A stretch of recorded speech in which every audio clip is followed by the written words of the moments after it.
Hi అండి, welcome to మన tasty వంటలు. మన టేస్టీ వంటల్లో ఎంతో టేస్టీగా ఉండే టమాటా పప్పు చేస్తున్నాను. మా ఇంట్లో చేసుకునే, మా పిల్లలు ఎంతో ఇష్టంగా తినే ఈ టమాటా పప్పు చేస్తున్నాను. ఈ టమాటా పప్పు చేయడానికి కావలసిన ఇంగ్రీడియంట్స్ ఏంటో చూడండి. 1 కప్పు పెసరపప్పు, 3 టమాటాలు, 1 ఆనియన్, 2 వెల్లుల్లి, 5 పచ్చిమిరపకాయలు, కొంచెం కరివేపాకు, కొంచెం ఉల్లికాడలు. ముందుగా 1 కప్పు పెసరపప్పు తీసుకొని ఇలా 1-2 సార్లు కడుక్కోవాలి. ఇలా కడిగేసి పెట్టుకోవడం వల్ల మనకు పప్పు తొందరగా ఉడుకుతుందండి. ఈ పెసరపప్పు కడిగేసుకొని పక్కకు పెట్టుకున్న తర్వాత స్టవ్ పై కుక్కర్ పెట్టేసుకోవాలి. ఈ కుక్కర్లో వాటర్ పోసుకోవాలి. ఏ కప్పుతో పెసరపప్పు తీసుకున్నామో ఆ కప్పుతో 3 కప్పుల వరకు వాటర్ పోసుకోవాలి. ఇందులో వాటర్ పోసుకున్న తర్వాత మనం కడిగేసుకున్న పెసరపప్పు ఇందులో వేసుకోవాలి. ఈ పెసరపప్పు అంతా వేసేసుకున్న తర్వాత కుక్కర్ పై మూత పెట్టేసుకుందాం. ఇప్పుడు 3 విజిల్స్ వచ్చే వరకు ఉడికించుకోవాలి. ఈ పప్పు ఉడికేలోపు మనం ఒక 5-6 వెల్లుల్లి తీసుకొని ఈ రోట్లో వేసుకొని 1 టీ స్పూన్ జీలకర్ర వేసుకొని దంచేసుకోవాలి. మెత్తగా కాకుండా ఇలా కచ్చా పచ్చగా దంచేసుకోవాలి. చూడండి, ఇలా దంచేసుకోవాలి. 3 విజిల్స్ అయితే వచ్చేసాయి. పప్పు ఉడికిందో లేదో చూసేద్దాం. ఇప్పుడు చూడండి, పప్పు అంతా కూడా చక్కగా ఉడికిపోయింది. ఇలా ఉడికించుకోవాలి.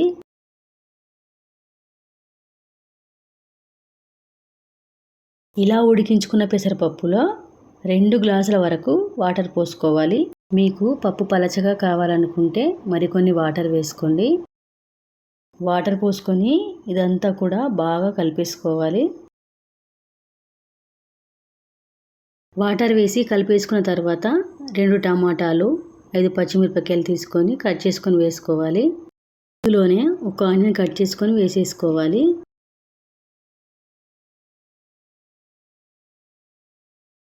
ఆనియన్ వేసేసుకున్న తర్వాత 1 టీ స్పూన్ పసుపు వేసుకోవాలి.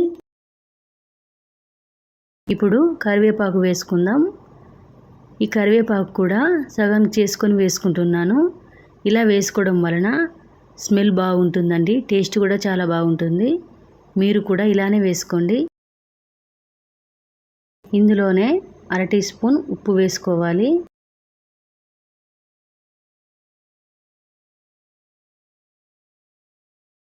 ఇందులో ఉన్న టమాటా వక్కలన్నీ ఉడికే వరకు మడిగించుకోవాలి.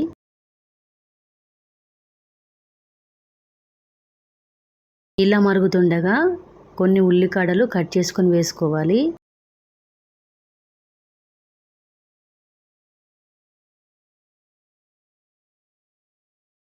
ఉల్లికాడలు వేసేసుకున్న తర్వాత మనం దంచి పెట్టుకున్న జీలకర్ర వెల్లుల్లి ఇందులో వేసేసుకోవాలి.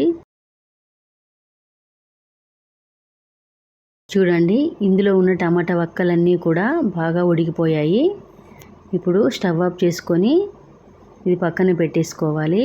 స్టవ్ పై మరో బౌల్ పెట్టేసుకొని ఈ బౌల్లో పప్పుకు సరిపడా ఆయిల్ పోసుకోవాలి. ఆయిల్ హీట్ ఎక్కిన తర్వాత 5-6 వెల్లుల్లి తీసుకొని ఇలా దోరగా వేయించుకోవాలి. ఇందులోనే 1/2 టీ స్పూన్ జీలకర్ర, 1/2 టీ స్పూన్ ఆవాలు వేసుకోవాలి.